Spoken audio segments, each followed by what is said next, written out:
तो अपनी shine bike खुली हुई है। जैसा कि इसका पिस्टन वगैरह स्मॉक मारती रही, इंजन ऑयल कम होता था। तो इसमें अपन ने क्या कराएंगे, खोल लिए हैंगे, इसके अपना का डालेंगे, पिस्टन डलेगा इसमें अपना। और ये हेड के बॉल वगैरह होते हैंगे, हेड की बॉल डलेगा अपना, जो ये कट चुका हैगा। स्टार्टिंग प्रॉब्लम और स्लो रनिंग प्रॉब्लम में फ़र्क आता हैगा, और गाड़ी का एवरेज वगैरह सेट नहीं होता हैगा। ठीक है गाइस। और ये इसकी कैम वगैरह जो होती हैगी, और रॉकर पिन सब अच्छे हैं इसके। इसकी क्वालिटी अच्छी थी।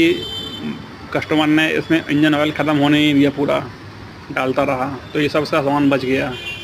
तो उसमें डलेगा timing chain, clutch plate, head की ball, piston, engine oil, packing.